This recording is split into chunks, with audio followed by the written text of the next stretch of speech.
This here is a 1977 Chevy C10 pickup. It is the two-wheel drive with the 350 or 5.7 liter V8 engine, 4-barrel carburetor. You can see I've got the Hawaiian blue paint. I've polished part of the hood, so that's why you see that stripe there. I also polished this fender. But for being a 45-year-old truck, it's crazy how the paint can still shine. So sometime I'll make a video on polishing the rest of it in the full 2-stage or 3-stage. But this video I'm just gonna kind of walk around and give you a review of this thing. You can see all the trim on this side is gone. A few scars from it there. But this is the Custom Deluxe trim level. So it's the base. So you got the Custom Deluxe, the Scottsdale, and then the Cheyenne and Silverado. And that's where the Silverado model got its name today from the top line. So I have a 5% tint on the back window and 15% on both sides. Nothing on the front, and it looks pretty good. It's a ceramic tint, so it blocks out heat, which is really nice. So you can see we've got some rust down there I'm still trying to deal with. But all in all, it's not as bad as most square bodies. So see, we've got the dog dish hubcaps there on the white steel wheels. These are small tires, but got some Firestones on there. This came originally with the little side mirrors here, but we put my grandpa put these below eyeline camper style mirrors, which I think are much better. So this here is the long box. You could get it in a standard box or long box, but the long box comes with a bigger gas tank, so that's always nice. See, we got more rust. So the sticker's kind of gone, but you can see it's a Big 10, which means it has the RPO code of F44, which means it has the heavy-duty frame and suspension. So it has half-ton axles, but 3/4-ton frame and suspension. So it's a heavy-duty half-ton, in other words. And back here, I replaced these taillights with GM taillights. The old ones were pretty fogged up. And back here, see, we've got the step bumper.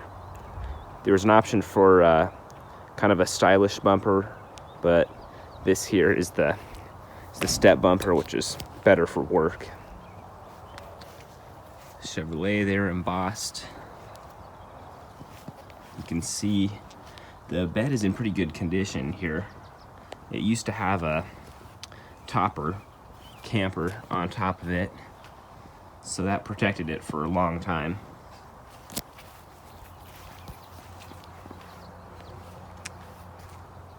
So looking down this side, you can see there is still some of that trim or molding. That's what it used to look like on the other side. It's missing it on the door there. But this is really hard to find because on a lot of trucks, the trim would come all the way around and it would be the two-tone. But this is just a single piece for like the lower trim levels, and it's really hard to find. So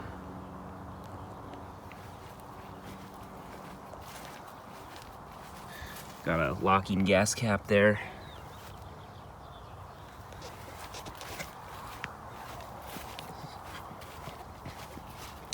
Looking underneath here, you can see leaf spring suspension.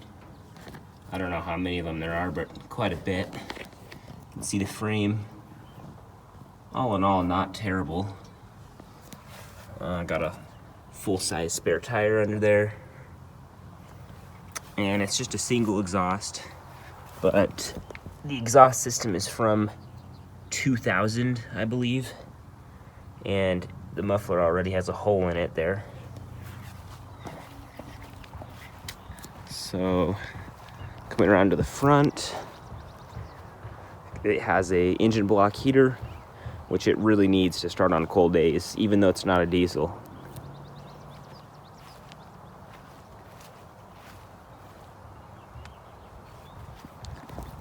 That's actually the original windshield also, which is pretty amazing considering there's no cracks or anything.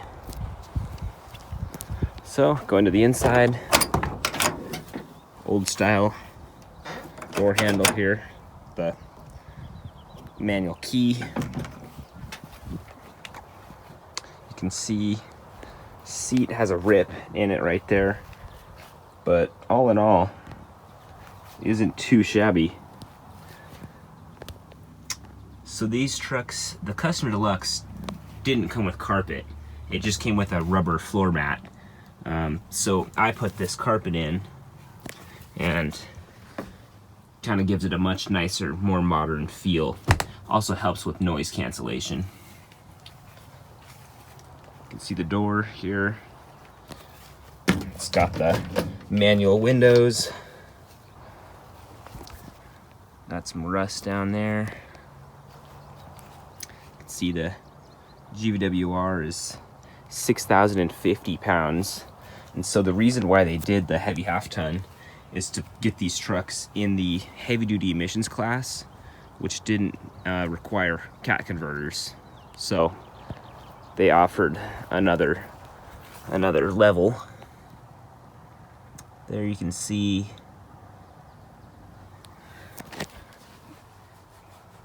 it's even rated for a 1,300 pound camper, which isn't a whole lot of weight, but you could get a pop-up camper on there, no problem, I would think. No headliner. It's cool because this blue matches the exterior as well.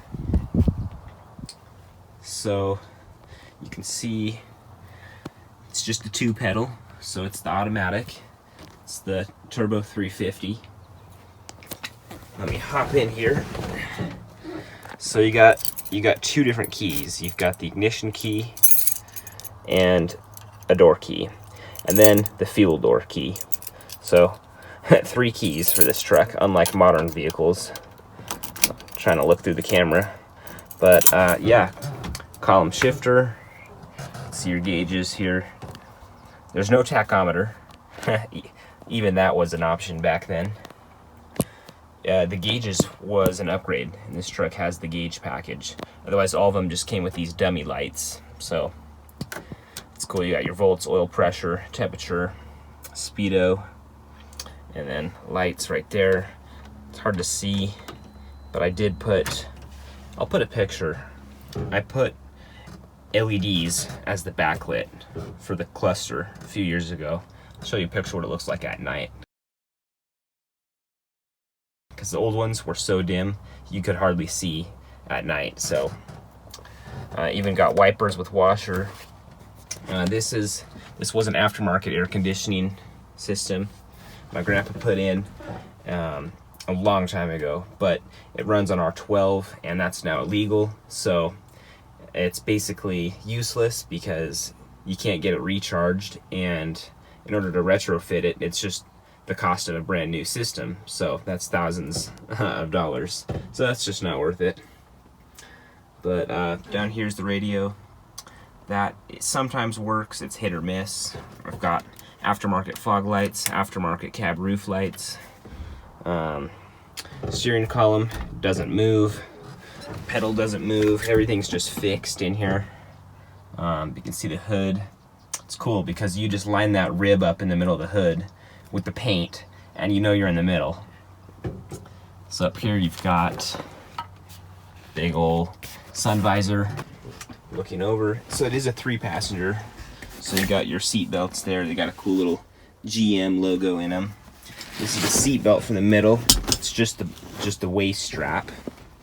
Looking down here, you got an ashtray and a 12-volt socket, which was an upgrade as well. And let me see. Here's your parking brake.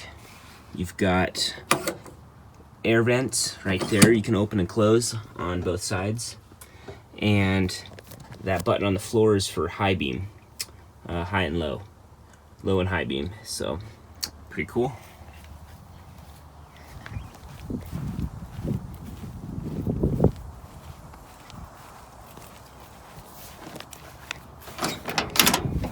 Passenger side, you can see this door looks a lot better. Seat looks a lot better on this side too, of course. You can see I already got grass in here, but carpet's nice and new. It's cool you got the custom deluxe logo here on the inside of the dash, which is nice. Got a little bit of a storage compartment there, and one speaker up there, two little wipers. That's what the bed looks like. Oh yeah, this is cool. You can fold the seat back. There's a little lever that you can fold the seat back here, and it's got a little bit of storage. There's this like aftermarket storage bin that fits the shape, and you can see I've got like trash bag, rags, first aid kit, fire extinguisher. That opens up, got all kinds of stuff, fuses, so antifreeze back over there, all the essentials, and just some cardboard that I can block out the windows to prevent sun damage. And let's see, you even have a little hook up here to hang your coats. Even the seat belt is blue. The whole bench does slide forward and back. I think it actually just like pivots, so I just kind of leave it where it is, but that's about the only adjustment you have in here besides the mirrors. Oh, and you do have these little smoker windows, which are kind of cool. Another little air vent thing. But yeah, this truck, my great-grandfather purchased this new from Camp Chevrolet in Spokane, and I think it was like a total of $4,400. I'll have to put the inflation conversion on it, but yeah, he paid cash for this thing. I still have the original receipt, and now it's in my hands. So let me show you under the hood real quick. Very simple, just a small block Chevy V8 sitting in there. Lots of room to work around. Battery there, jack setup. Let's see here, brakes, a little bit of washer fluid. The washer fluid worked right up until recently. I think it might be clogged or something, but yeah, I just put a new water pump in it a few years ago, and yeah, very simple, easy truck to work on. Let me show you how many miles this thing has also. You might have seen earlier, but yeah, that's 81,615.4 miles, and that's original. It didn't roll over, even though the tach or the odometer only goes to 100,000. Yeah, those are original miles, so it's pretty crazy. So it does have a couple oil leaks, you know, just like anything else this old, but yeah, I mean, it's about it. It's pretty basic. Got a nice little chrome bow tie there, but yeah, it's a good truck. Very simple. Driving it is pretty easy. I mean, the brakes are soft and spongy, and the steering is super loose, but you get used to it, and it's kind of an experience for sure. So yeah, but I mean, that's basically it. Yeah, if you want more videos of this thing, just drop a comment below. Tell me what you want to see. As long as it's within my budget. But no, yeah, thanks for watching.